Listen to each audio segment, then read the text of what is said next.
The VAR Show. The one place for your weekly football update.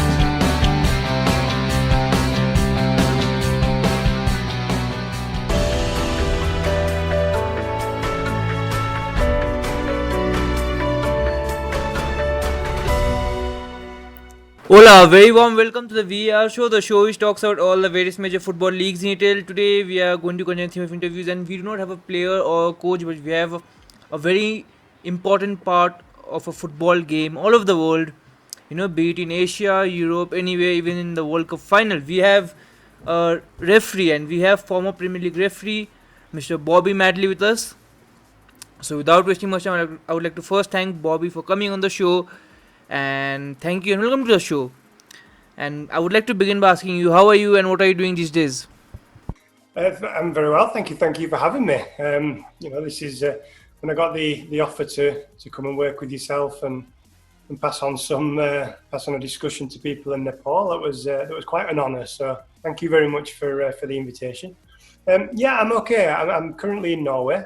I'm heading back to England probably in early September. For the start of the new football season, obviously if things go to plan. It's quite a busy time for me at the moment, just trying to get everything together to make the move back to another country. But all positive. Thank you. So definitely, hopefully you go back and hopefully the new season starts in September according to plan. So I'll start with before we go on to maybe a little bit more controversial, maybe decisions and all that stuff, I'll start with your personal life. Like, did you always envision yourself to become a referee? No, not at all. I played football all my life. I've been a big football supporter all of my life. And I was quite a good player, actually, as a young player. I still hold the goal scoring record for my junior team of 91 goals in a season. So I hope that will stay for a long time. So I played when I was sort of between 14 and 16 for my local team, but also for Leeds United and for Barnsley, two local teams to me. I wasn't good enough. I just didn't make the same progression level as some of the other players. I went back to play for my local team, and to be honest, I wasn't the easiest footballer. I didn't really like referees. I had a little bit of arrogance maybe as a player. I thought I knew everything. I was challenged by a local referee who I used to give a little bit too much abuse to every week when I was 16 years old. And he said, "You take the referee's course." I didn't want to be a referee, but he said, "If you take the course, you don't have to ref. But if you take the course and learn the laws of the game, you can call me whatever you like." And I thought, that's a nice offer. So I took the referee's course. I had no intention of being a referee. And I did one game at 16-year-old. It paid a little bit of money, which was nice. And to be honest, I fell in love with it from the first time I blew the whistle. So it was a total accident. It wasn't really a choice. It was more that I challenged somebody else's ego. They challenged my ego, really. And it turned out to be a good decision. So definitely, and like I wanted to know one thing. Like, when you say about the referee course, is it similar to maybe like a coaching course where you have a CBA Pro? Is it something like that? No, the referee course is just a basic referee course. Everybody takes the same course. When I did the course, it was very different. Back 20 years ago, now nearly 20 years ago, it was basically sit in a room, read the laws of the game, do an exam, and you're a referee. And the first time I ever blew a whistle was on a football pitch. Now, can you imagine a football coach? The first time they ever go to coach a session is when they qualify. That's crazy. So we changed that in refereeing. We made it much more practical. And I think it's producing much better referees, certainly in England, and the young referees in Norway are superb. So once you pass the referee's course, then you start, certainly for England, you start through the different levels from junior football up into amateur football.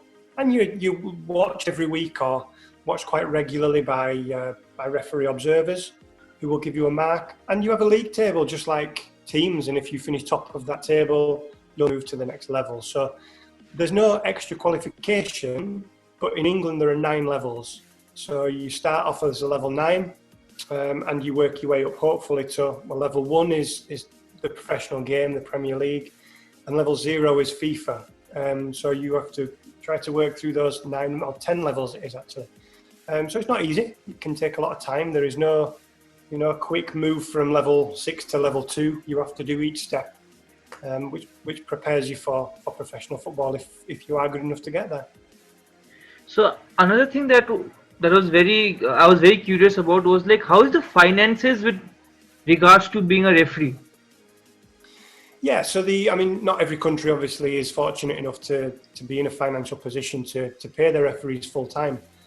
Nobody referees outside of the Premier League and the Championship, so the top 2 divisions.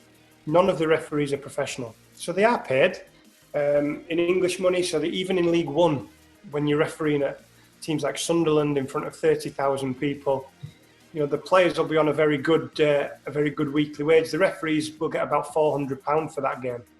£400 in England's not enough to live on a week. So the referees have another job. They have full-time careers. And referee, it's more than a hobby. Obviously, they have to be very, very professional. But the money is basically, it's not something that they could live on.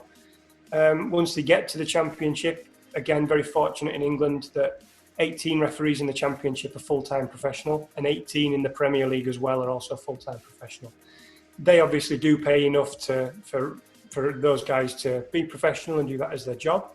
But, in perspective, people like Mike Dean in the Premier League, who has been in there since 2003, something like that, 17 years experience, one of the very, very best, he will earn a year less than what some of the players will earn a week. So referees are not, multi-millionaire celebrities. They don't want to be that.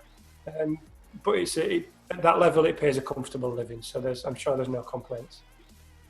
But again, this is one thing that I wanted to ask: is it not better, like maybe for the FA to maybe have a uniform wage structure where even in the lower leagues you are getting paid?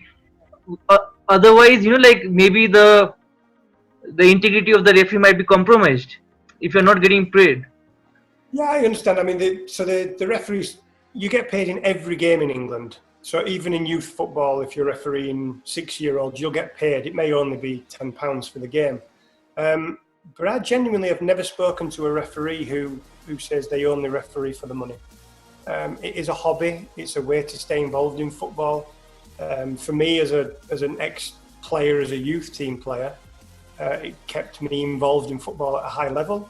There are obviously people involved in refereeing who maybe weren't the best footballers, and yet they can go on and have a career in football, which is tremendous that can happen. So no, I don't think there's an issue that any referees are being paid too little, which might then have somebody offering a little bit more money to make decisions. For me in England, I can hand on my heart say that this is just something that will not happen. You will not, in my lifetime, I believe, hear of a referee in England, falling into that trap. So I'm quite proud of that. So, one thing that is generally overlooked is, how fit a referee has to be. You have to continuously go up and down. I saw once, I think in collaboration with Sky Sports, Cara and Neville had taken the challenge or something, and they could not complete it. When you start, maybe even at the championship level, how fit do you have to be? You have to be fit at every level. You don't just start training when you get to the championship. This is what I mean about it being more than a hobby. Every referee, even in League One, League Two, so the 3rd and 4th divisions, they're not full-time, they'll have their own job, but these guys will have to train every day. The referees, average age of referees is somewhere around 43, 44, I think, in the professional game in England. You have to remember that these guys have to keep pace for 90 minutes, sometimes 120 minutes, with 19 and 20-year-old elite athletes. So they've got to be fit. So when I hear, the referees aren't fit enough, I would challenge people to come and train with the referees. As you said, Jamie Carragher and Gary Neville did. Okay, they've stopped being involved in football for a few years, but they're still fit people, and they found that difficult. So when you watch people like Mike Dean, who's over 50, running and keeping up with a game, covering 11, 12 kilometres in a game, I think that's quite impressive. So they have to train. They have sports scientists the referees will train as much as the players physically, because you can't afford to be in the bad position. There are 30 cameras in a television game. Now, even though there is VAR, you don't want to have 6 of your decisions changed by VAR. So you want to be in the best possible position you can be in to make the correct decision. And that only comes with, ability to read a game of football, to understand, but mostly it comes with fitness. So that's really, really key to a top referee. So I'll touch on one topic where you mentioned that you played for in the youth level football with maybe for Leeds United. You said, Yeah. so deep down, do you have any when you're refereeing? Does it can it happen that you have a bias towards that, or are you removed from games related to Leeds United or something? Yeah, so we're very open in England. Most countries, the referees will never tell you which team they supported as a child. We're very different in England. We're very open about which teams we support. So I grew up supporting Huddersfield Town, who have been in the Premier League in the last couple of years, now in the Championship. I was a huge, and still am a huge Huddersfield fan. At the beginning of a season, the referees have to write down the teams who they can't referee. So I write down Huddersfield Town, I can't referee them, I'm a supporter. If I was refereeing Huddersfield against one of their local rivals like Leeds United, to me it would be blue against white. It wouldn't be a problem. It wouldn't even come into my thought process that this was Huddersfield Town, the team I support. Because as a referee, it's a different life. You have to move away from this. But I don't want to be in that position. Because the moment I give a penalty kick, and I can make mistakes, if I give a penalty kick to Huddersfield, the first thing that the press will say is, this is because he's a Huddersfield fan. So we have to state which team we support, any teams we've played for, any team our family members support, so that we can be taken away from refereeing those games. It's more to protect the referees rather than because they think the referees might be biased in those games. It's to protect our integrity. So you have managed in almost all the divisions in England.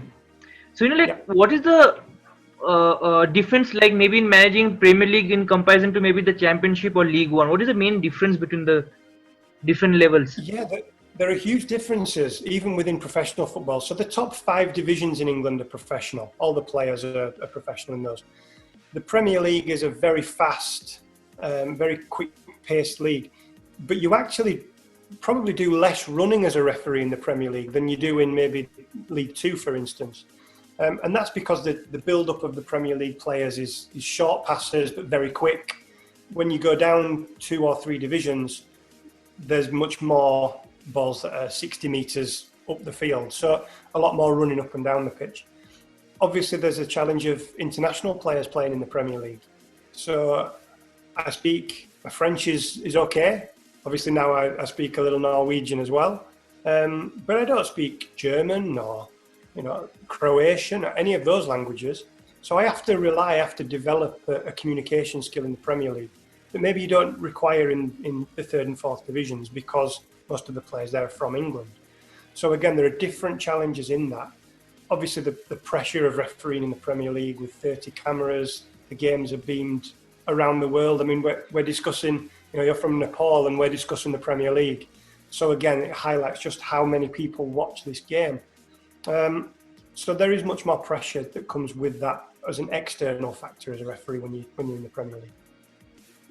So generally, I spoke to a few other referees and they were of the opinion that English referees are not good enough to be even because they were not in the World Cup, and even generally they're not selected for the top tier games. What is your opinion on it? Are England not producing good referees, or what is it like?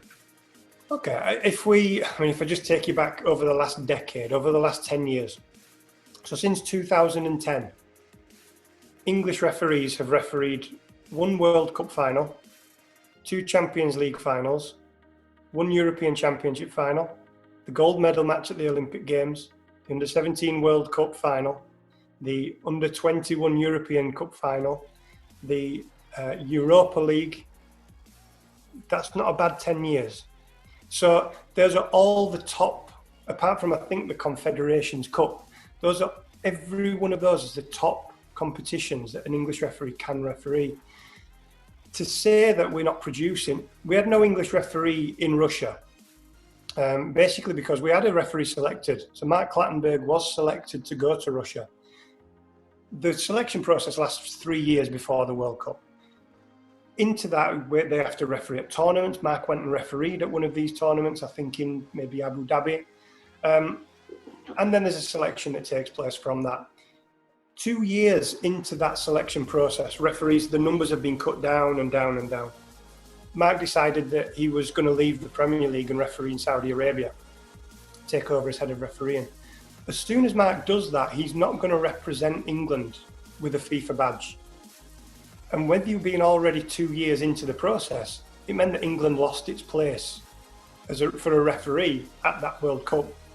He couldn't have been, ability-wise, Martin Atkinson could have taken over the place and gone to Russia, but FIFA is already in this position where they're 2 years into a selection process. Why would they then just bring... England has no right to be at the World Cup. We have no more rights to have a referee there than Nepal. So the referees have to earn that place. We had one person who was selected, who was Mark.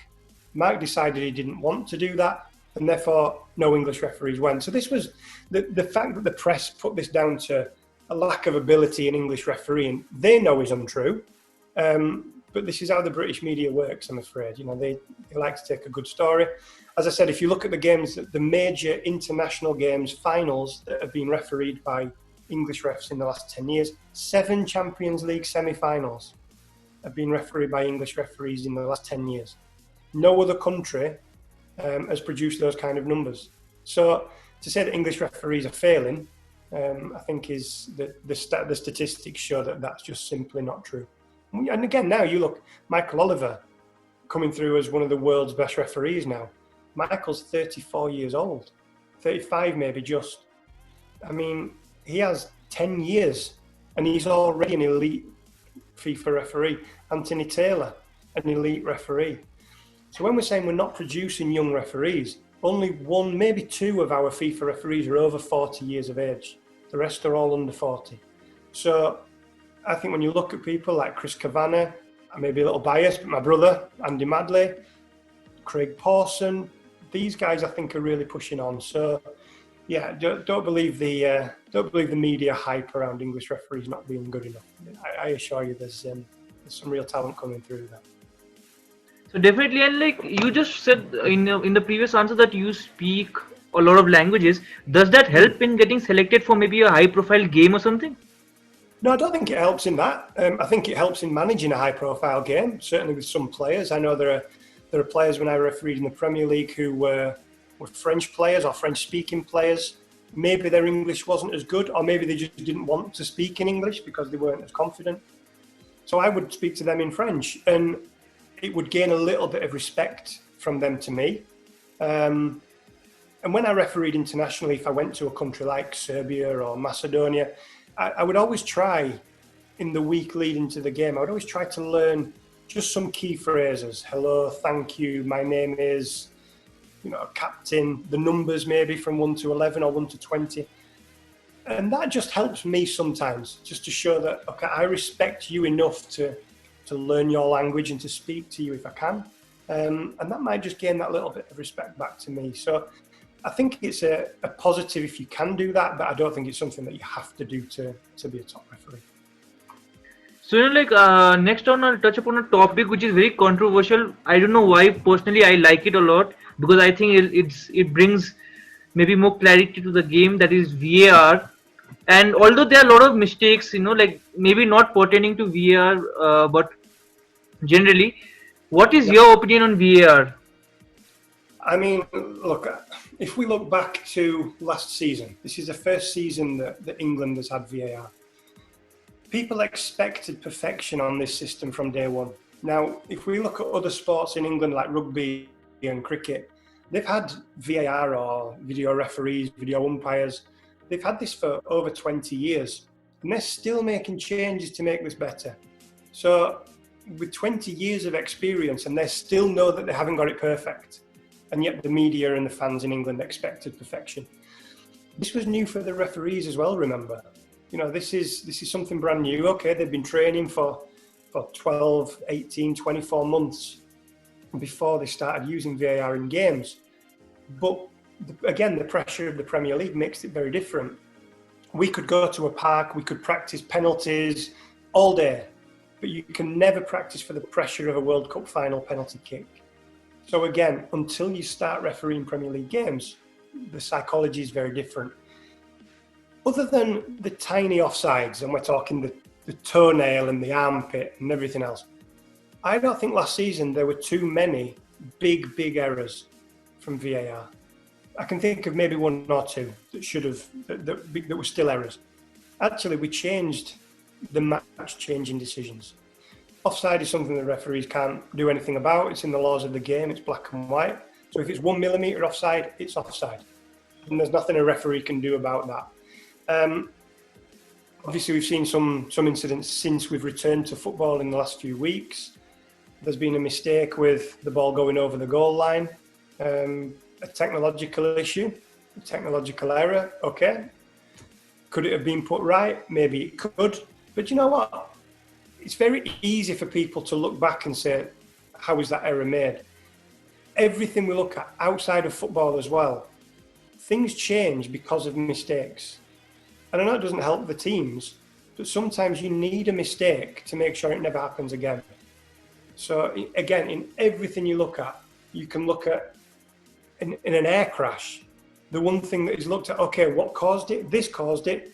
Let's make sure this never happens again. I know that's an extreme example, but it is as serious as this to some people in terms of VAR. I think it's a really positive tool. I think it will get better if we can sort of speed the game up a little bit.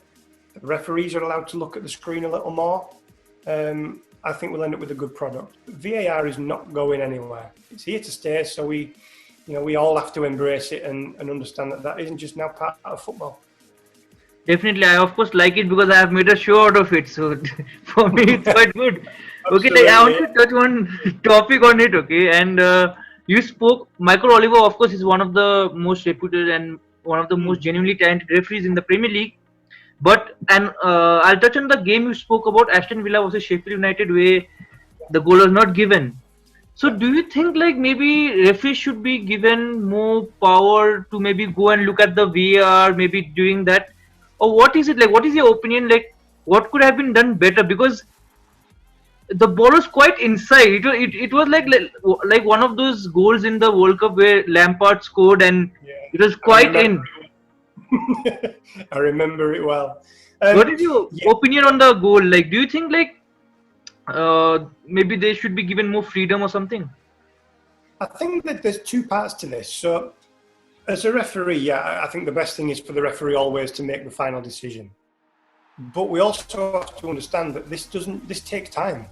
And if that's what fans want, that the referee is always looking at that decision, then they have to understand that the game changes from 90 minutes to 110 minutes. And that's just a fact. If they want to keep the speed of the Premier League and the speed of the game and the product being the best in the world, then maybe they have to understand that, okay, we want to keep this as quick as possible. The one thing that frustrates me a little bit is that people say, the VAR didn't even check it. The job of the VAR is actually mentally much harder than the on-field referee. They're looking at every decision all the time. Even the small decisions, they're watching these back. Is there a problem? Is there a red card? Is there a possible? So everything is being looked at. So whenever you hear that VAR didn't check it, VAR did check it. They just didn't think it was worth sending to the referee to change. So I want to put you into a situation now. So let's take a penalty kick decision. If we sit and watch a television, it's very likely that I will say that's a penalty kick and you'll say that's not a penalty kick, that's a good tackle, because it's opinion. Football is a game of opinions. If the referee doesn't give a penalty kick and the VAR says you need to go and look at the screen, if you're a supporter in the stadium, what is your expectation that's going to happen once the referee has gone to look at the screen? It's a little bit doubtful and it'll be chaotic generally. I think you're going to think, if there was no problem with this, the VAR wouldn't have asked the referee to look. So this must be a penalty kick. So when the referee goes and looks at the screen and still sees, in their opinion, I don't think this is a penalty kick. Now fill the stadium with 75,000 people. It's the last minute. The pressure on the referee to say, sorry, I'm sticking with my decision. It's got to be a very clear and obvious error. Almost that the referee looks at the screen and goes, yeah, red card. And it takes as long as that. You know, if it's taking a minute to show replay after replay after replay after replay, to me that's not a clear and obvious error, because we're trying to find something that might have happened there. That's not what VAR's for. If we're going to use it for that, take the referee off of the field and referee the game with robots. You know, it is opinions, so we can never please everybody 100% of the time. Definitely, and like I'll just share one instance. You know, like we had organized a five-a-side tournament here, and we did not have funds to hire a referee. So I was a referee where I don't have any qualifications to be a referee, and it was difficult for me. You know, even like the teams that were playing, I knew them, but when they are playing, it's quite difficult to handle everyone. Like even the coaches, everyone is very difficult. So you know, like how difficult is it for you? Is it intimidating when you go maybe to a full pack stadium, maybe at a Wembley? How intimidating it is, or how do you maybe manage to keep your cool? Yeah, I mean, we have to remember that you don't referee your first game at Wembley. You know, your first game is not with 90,000 people there. So I started at 16. In England, we're very fortunate that even in the 7th and 8th division, some of those football games have 5,000 people there. So very early in your career, you get used to refereeing in front of big crowds.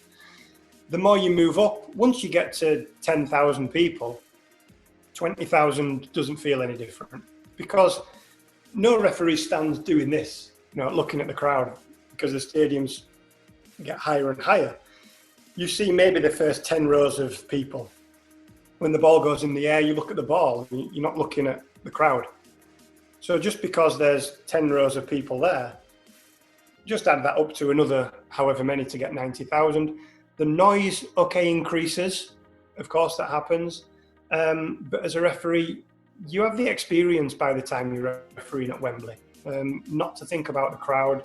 On the field, you don't really hear the crowd until a goal goes in, or until you maybe make a mistake, and then obviously you hear them. But by the time you do this, it's you're used to that. You have the experience to deal with that amount. I don't think there's an intimidating stadium in England, no matter how many people are there. I get nervous before a football game, but I get nervous because I want to perform at my best. It's not a fear; it's a love of the game. It's like Christmas Eve. I can't wait. I can't get out there quick enough. But once I'm out there, it's like being on a park. It's like being on the five-a-side pitch. It's just a game of football then, and it's quite a relaxing place to be sometimes. It can be quite strange that you have 60,000 people there watching, and yet you can be talking to players as if nobody's there in the stadium. So, yeah, it's the experience that builds up that means that you're not going out there in fear of how many people are watching. Definitely, that means I should do my referee course now. Okay, and like moving on, like you spoke about that, and I want to touch on a topic. Like you said, it's quite you are nervous, and I probably said that it might be intimidating. Have you ever received like threats? Like I spoke to Dr. Errol, and he was like he received a bullet in his room. Has any incident happened with you, like something similar? No, never. I mean, I'm 16-year-old. I started. I've had people that have made comments on a field out of frustration. In all of my time in professional football, I've never sent a player off for being abusive to me. And that's not because I'm not taking my responsibility seriously. It's not because players have sworn, but swearing is not a red card offence.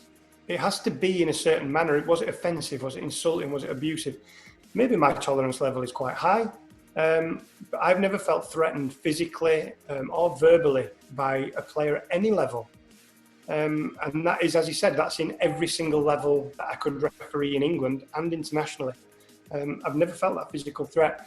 So I know Dr. Errol, I think he's South Africa based. Is that right?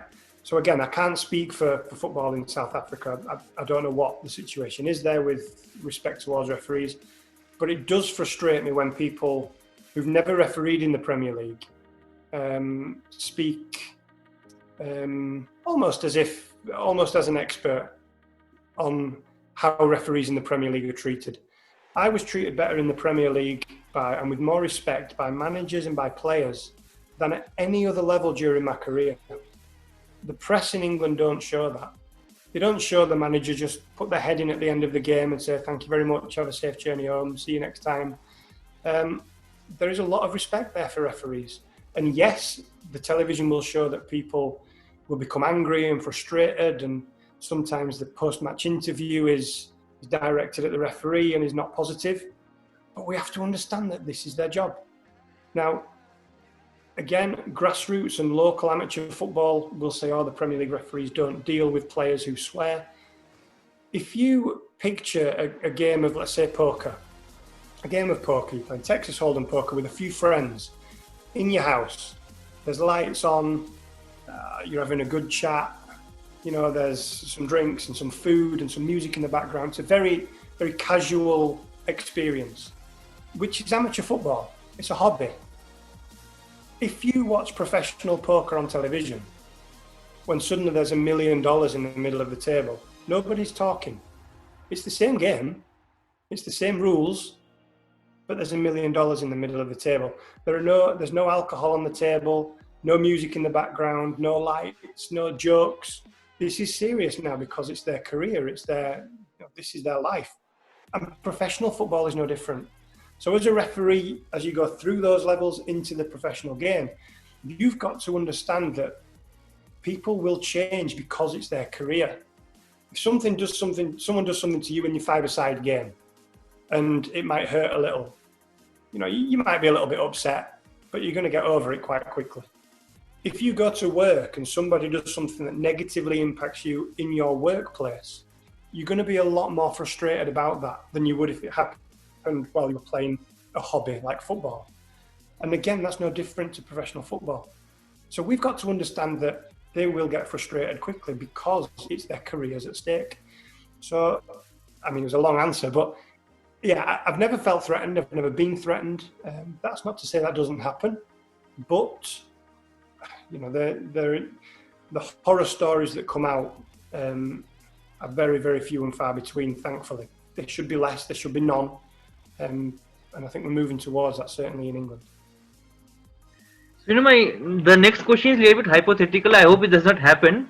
Or I hope no one takes the inspiration from this chat and, goes ahead and does it. So if, if Sheffield United miss out on European qualification because of the 2 points dropped against Aston Villa, could maybe the board or whoever owns Sheffield United file a case against Michael Oliver? No. No. Very simple answer. It's exactly the same as saying, could they file a complaint against their striker who missed a penalty kick, and made a mistake, or a goalkeeper who didn't catch the ball and that meant that the game ended 1-1 and not 1-0. So, yeah, I think there's an understanding in the Premier League that, of course, mistakes can cost a lot of money. But if you look at the amount of mistakes made by referees compared to players during a game, I think referees are probably on a 99% accuracy of decision making. I don't think I would challenge any player to say that they make 1% of everything they do in the game is a mistake. But 99% of everything they do, 99% pass accuracy. You look at shots on target compared to their shots off target, So no, there could be no legal battle against referees for something like that. The only way they could do that is if there was an element of corruption involved. And as I've said, I can absolutely say on my life and put my life on that you will never see that in the Premier League. Not in my lifetime, and hopefully beyond that, but it's just something that wouldn't happen. So I'm quite proud to be able to say that. So, moving on, on a personal level, if you had to choose maybe your top 5 referees of all time, whom would you choose? Wow, that's on the spot. I've never actually been when I was growing up, I was never a huge follower or fan of referees. So okay, I'll make it easier for you. You do not have referees outside of England. so it's at least easier for you. Okay, so outside of England, I think Roberto Rossetti was an excellent referee. He was head of refereeing in UEFA now. Italian referees tend to be very strong referees. You can see Pierluigi Collina was one of the greatest of all time. I will say an English referee, I think Howard Webb is one of the best referees I've ever seen, and to have to have had the opportunity to work with Howard to improve my refereeing was certainly made me better. And Mark Clattenburg as well. If I'm thinking of the best referees, I've already come up with 2 English guys. So, for people to say that England don't produce good referees, that's probably one. I think the other one, in terms of top referees, I used to like a referee, 2 Swedish guys actually. One was Anders Frisk, the other one was Peter Freudfeldt from Sweden. 2 very strong but very relaxed characters. And I like that. I like watching a referee who can smile. I don't like to watch a robot who's putting cards in people's faces with disrespect. I think if you treat people with respect as a referee, you're more likely to be respected. And I think those referees that I've named probably did that. They had the ability to be able to smile. You can see Collina, he was very strong. He had a very, very physical presence. But there are many clips of him smiling and joking with players. And again, that's the bit sometimes which adds that level of respect. So I probably named 4 or 5 or 6 there, didn't I? So they would be my top ones. So if you had to if you had to rank maybe in Europe, okay, like the leagues which are almost the most efficient in terms of decisions, which one would you rank like maybe the top 3? It's difficult because obviously there are some leagues that are far more exposed to television, so we get to see a lot more. I don't watch much Portuguese, football, for example, but I'm good friends with some of their referees, and it's difficult football to ref. I actually think the referees in the Premier League are as good as any in the world.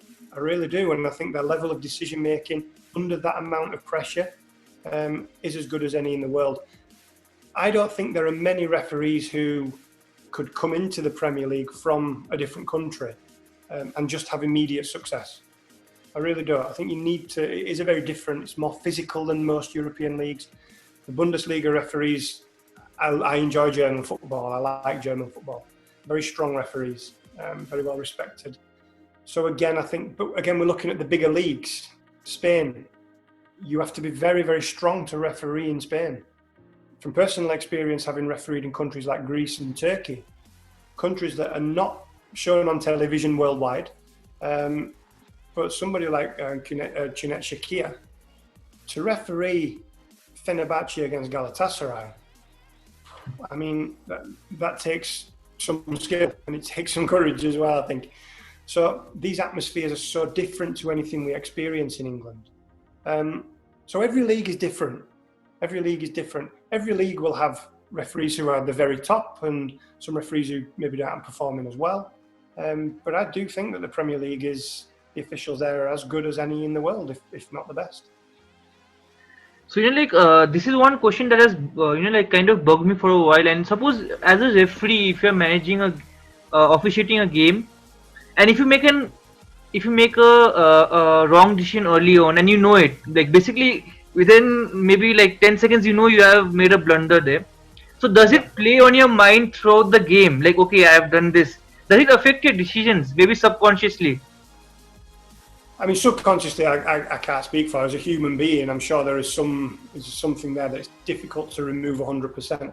As a ref, when you've made a big mistake. You know immediately when you've made a big mistake because the body language of the players will tell you, the fans will tell you. The hard thing then, and the referees at that level work with sports psychologists, if you are still thinking about this mistake, or possible mistake, it could actually be the correct decision. But if you're thinking about this, you're not thinking 100% about the next decision. And the chances that you will make a mistake on that decision, suddenly you have 2 mistakes. And now the pressure from the first one is now doubled. And then the third one comes along and you're now thinking only 33% about this decision and then 25% about the next. Refereeing's about confidence. It's just the same as footballers. The referees who are confident and getting game after game after game with no big mistakes are performing better. That's just that's human nature. So it's really difficult sometimes to think, okay, I can't change that. I think I might have made a mistake, but I can't change it. With VAR, maybe you have that option now. But in countries like Norway, we don't have that option. So, okay, if I've made a mistake, I can't do anything about it. And I have to concentrate on getting the next decision right. So it's not just about being fit, about reading the game, about communicating. There's a huge psychology there. And that's not just pressure from media. It's the psychology of trying to remove something from your mind and concentrate on the next decision, even though you think, I might be in the press tomorrow. This might be on television tonight. Let's remove it. Can't change it. Let's get on with the next decision. Definitely, and maybe probably all the referees will have high blood pressure by the time they finish their career. I hope not. I mean, I haven't finished mine. I feel like I do now. Do you know, it's quite surprising. The referees are probably some of the calmest people that you'll meet, and it's a skill that you have to have as a ref. It's quite strange. We were put into situations just to measure how quickly our heart rate goes up in terms of nervousness and fear. And you'd be surprised that the referees are some of the calmer people. When you compare them to managers, the referee, even though when you do feel you may have made a mistake, inside the stomach is churning and it's moving, you think, oh. But you have to remain calm. Even if inside you're not calm, even if it is Fenerbahce and Galatasaray, everybody's running around crazy and the crowd is crazy and 22 players are trying to kill each other. The one person who has to be calm is a referee. So again, it's another skill that you've got to have at that level. At least make it look as if you're calm and in control, even if you're thinking, I'm losing control of this game a little bit. So, like you said, like the managers often, they're very respectful in the Premier League in England especially. So, but generally you see after games, they go to the post-match conference and they criticize referees. Do you think it's something maybe just for the entertainment part, or is it something they really mean? And do you feel bad about that? Because if you give 100 correct decisions, no one will bother. But if you make one mistake, they will maybe like criticize that the whole game. Correct. I actually feel sorry for managers. This is purely for entertainment from the media. They do this purely for entertainment. So there is a rule in the Premier League that it's very easy for a manager to be, when the full-time whistle goes, their emotions are high, they may be angry, they haven't seen a replay. The easy thing to do would be to go into the referee's room, scream at the referee. So there is a rule in place that says 30 minutes after the final whistle, the manager is not allowed to speak to the referee. It lets everybody calm down, it lets the manager calm down, it gives them time to look at a decision. However, when you see the managers after the game, they have to do to speak to the press inside 20 minutes. So they haven't spoken to the referee then. And they probably at that stage have not even seen the incident in a replay because they haven't had time to do that. So when they're asked questions, their analyst will say, oh yeah, it's a penalty kick, because they think that's what the manager wants to hear. The manager goes to the press and says, disgusting, it's a penalty kick, it's a terrible decision. 10 minutes later, they go to the referee's room, we speak about it, we explain what's happened, and the amount of times a manager will say, I wish I would have been able to speak to you before the camera, because I probably just cost myself about £50,000 there for what I said. So the press do this because they know that a manager's blood pressure is still here. By the time they speak to the referees, it's a civil conversation. There's no screaming, there's no shouting. We discuss what we saw. If it's a mistake, we discuss it's an honest mistake. We apologise if we think we have made one. But this is purely for entertainment. So I feel sorry for the managers. I think if they allowed the managers to speak to the referee first and then speak to the press, you'd see a very different kind of respect towards referees on that press conference. So, like after the game, you all generally referees, you all go and write down the match report. Mm-hmm. Do you think like maybe there could have been a press conference where you have both the managers and the referee, where to have a conference together, where you maybe the managers can question the decision. So, it's like a more open and discussion even for the public. So, like generally referees are not defamed which they are generally defamed. Do you think that that could be an option going forward? Maybe not. Maybe next year. Maybe 20 years down the line.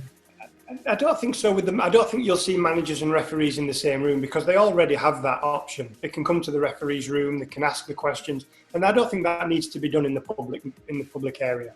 You know, that's the same as a manager speaking to his players in front of everybody in the media.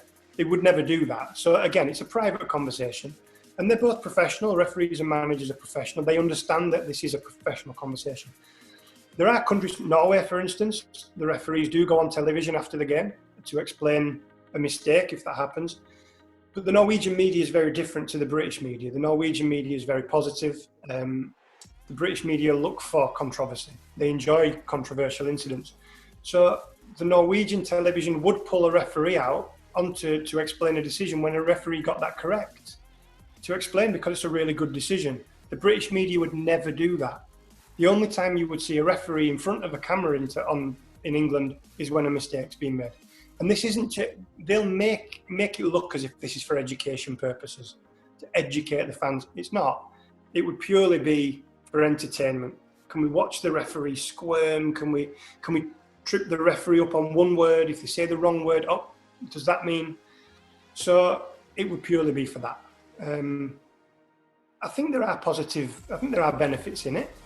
But I think we would need a change in our media before that happened. It would have to be for education. I don't think that would be something the British media would be happy to do.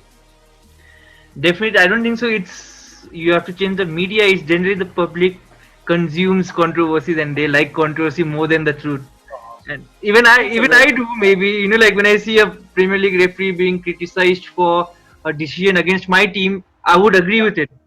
Like maybe the general public have to change their ideology about this full situation. So if I said to you, and that's how the human mind works, if I said to you, think of what's the worst refereeing decision you've seen in the Premier League this season? Not the worst refereeing, but what's the biggest controversy that you can remember in the Premier League from a referee this season? Of late, if you say, I can just remember that Sheffield United one because it's fresh and I just spoke about it. So that's the only thing coming on my mind. Absolutely. So if I then said to you, think of a really good decision made by a referee this season in the Premier League. I don't know.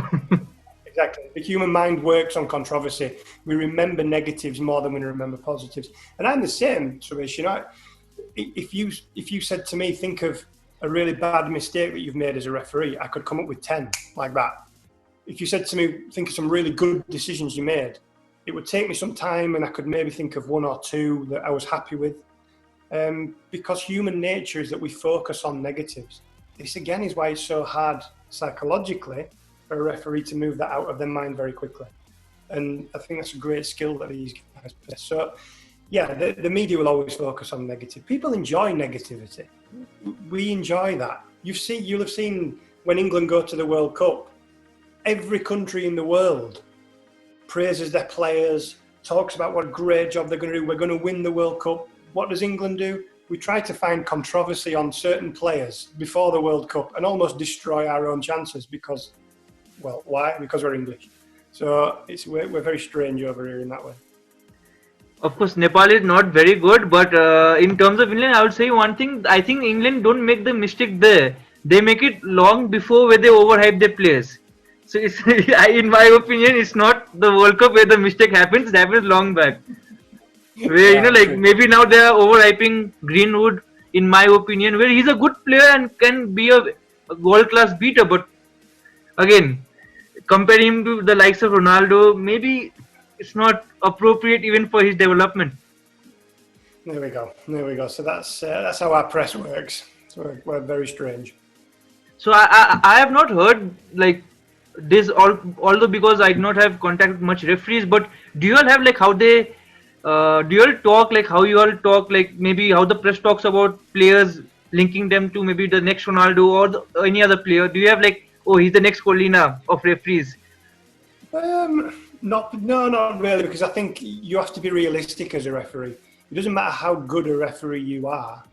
If your next decision is terrible, you are a terrible referee. And that's the way you're seen by the media and by the fans. Nobody remembers your good decisions, like I said.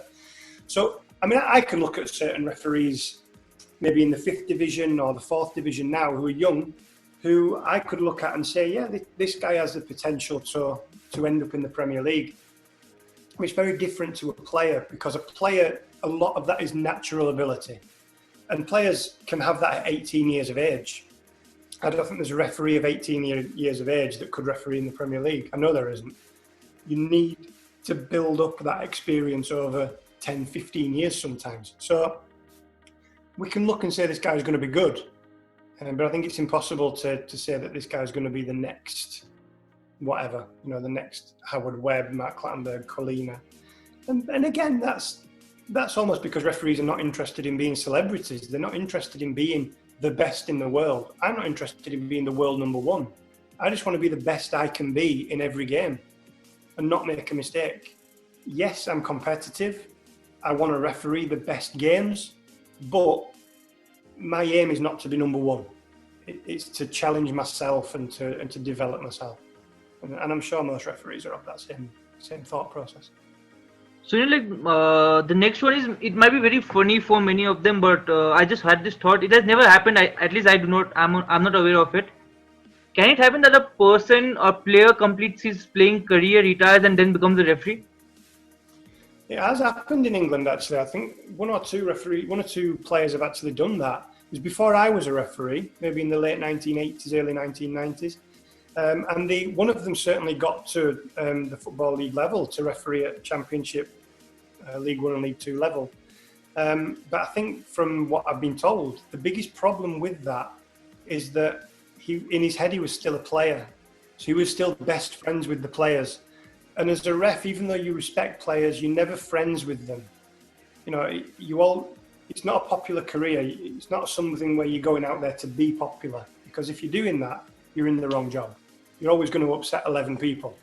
So I do think I do think players possess that reading of the game and understanding of the game, but refereeing and playing are two completely different things. It's almost like saying Ronaldo and Messi, when they're finished, will become the world's best football managers. That probably won't happen because it's a different skill. It's different skills of management that are required, different personality skills. You look at some of the best managers in the world, Alex Ferguson, Mourinho, Arsene Wenger, throw these guys out there. They're not remembered as the world's best footballers. So again, refereeing is very different. It's a different skill, it's a different art. I'm sure there are players out there who could referee at the top level, but just because they've been at the top level doesn't mean that they can. I actually remember, funnily, refereeing when I was refereeing in probably the 3rd division. I refereed a team called Walsall, and one of their captain was called Andy Butler, professional footballer, and he used to speak to me and the referees during the game and ask him for advice. Why are you standing there? What's the best position to stand during the game? Because he was also a referee. So he refereed in amateur football, junior football on a Sunday morning, but was a professional player on a Saturday. And he wanted to develop his own refereeing skills. So he would be speaking to the ref during the game, asking them questions about him developing as a ref while he's actually playing a professional game, which is quite strange. You don't usually get that, but yeah, maybe we'll see it. Maybe. So I have the last few questions, okay, and this one is regarding current affairs. Do you think it's easier to manage in an empty stadium? I don't know. I think it's a really good question. A really good question. Sometimes the fans can keep you sharp because obviously there's that atmosphere. I know people say, the home crowd will get onto the referee and more decisions will be made. I don't believe that. I really don't believe that. But it is an eerie experience, isn't it? You can see that the players' celebrations are not the same with no crowd as it would be when they score a goal in a full stadium. So again, as a referee, sometimes you use clues during the game. One of those clues can be the crowd.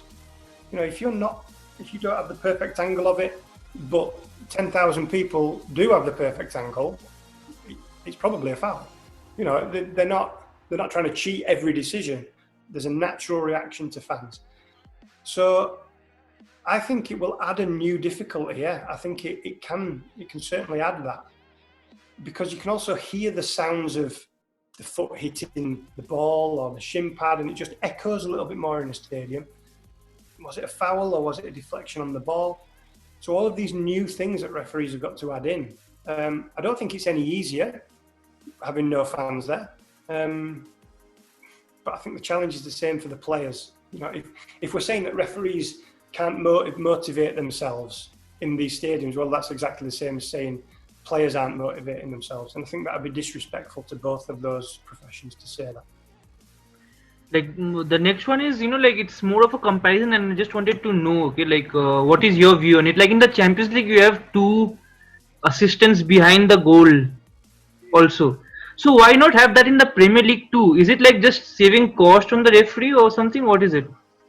They've actually just removed that now from the Champions League games. So they've removed it because they have VAR. So the idea of that was basically so that they could look at the goals and the penalty kicks.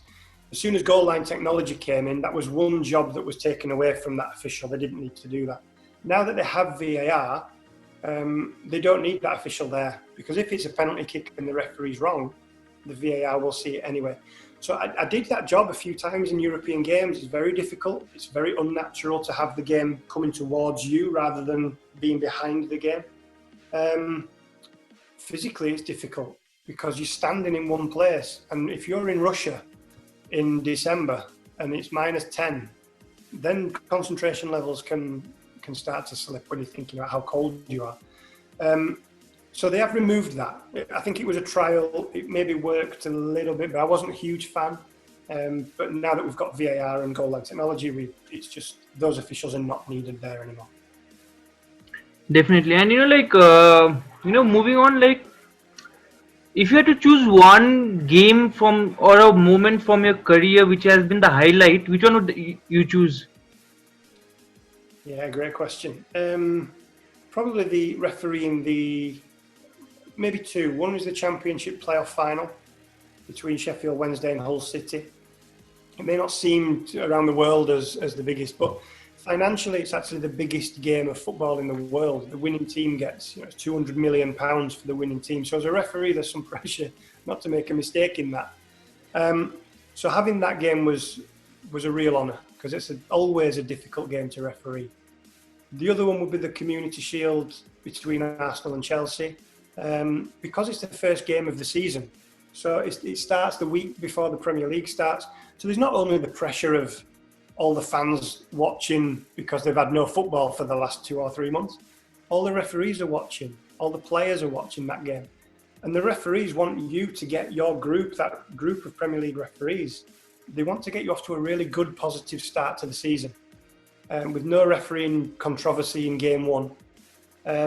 So there's some pressure on that game. There is a lot of pressure on that. And again, to do that at a full Wembley Stadium, two teams like Arsenal and Chelsea, that's probably one of the highlights of the career.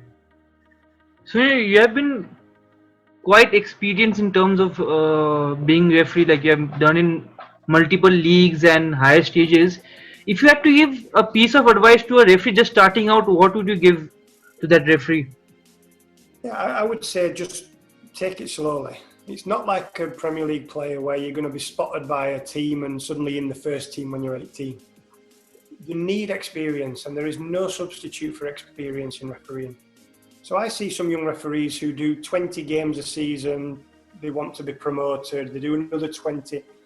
When I was their age and at their level in amateur football, I was doing 120 games a season.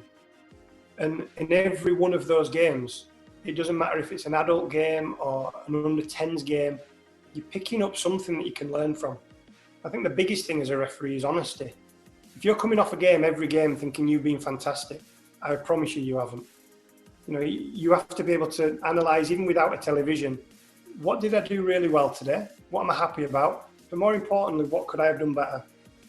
If I made a mistake, be honest with myself. Don't blame my assistant referee. Don't blame the observer or the teams. I made that mistake. So what can I do to make sure that doesn't happen again? And that's quite hard as a human being to do that. It's hard to challenge your own mistakes. We don't want to be told that we're wrong. And in refereeing, we're constantly told that. So you have to develop a thick skin. understand that you will be criticised, not abused. There's no, there's no way should a referee ever accept abuse, but you will be criticised. Again, so many young referees, the moment somebody questions them, it's a yellow card. And I just think that's, once you start to manage people better and understand empathy, to be able to communicate with people and explain why this has happened, you can calm players down much more and gain respect. So don't be too quick with the yellow card. Try to learn to manage people, speak to them with respect. Don't expect a red carpet rolled out for you as a referee. The one thing I was brought up being told, Subhashish, was without a referee, there's no game of football. Now, I hear this all the time, and I think it is the most incorrect statement in football. And as a referee, I'm saying that. Without a referee, there's no game. Well, you've just said there was a five-a-side game the other night. Are you a qualified referee? No. Did the game take place? Definitely. So the game took place. Had a qualified referee have turned up to that game and those 10 players didn't, would there have been a game? No. No, you would have had a very uncomfortable referee standing wondering where everybody is. So the players are the most important people in football. Without players, there's no game of football. That makes sense. Without referees, there's much less safety, there's much less fairness, but there is still football. So this arrogant attitude that some referees have that without me, you couldn't play football is nonsense. We could remove every referee in the world. Football would still continue. It wouldn't be fair and it wouldn't be safe. But we have to understand our place as referees. So that attitude is important for a young ref. Don't feel like people owe you anything. In amateur football in England, the referee is the only person who gets paid. So again, let's be humble. Let's be humble at that fact that we're turning up to do a job. People expect if a person turns up to my house to do some plumbing or to fix the electrics, I'm paying them. I expect them to do a good job. Why is that unreasonable for people to expect referees to do a good job as well? They're being paid. So again, it's the attitude I think that is the most important thing. So, on that note, Bobby, thank you so much for talking to me, and I wish you all the best for your future campaigns. Hope you can make most of the correct decisions and get into less controversies in terms of decisions, and hope we see you in the Premier League soon. Take care, stay safe, bye. Thank you.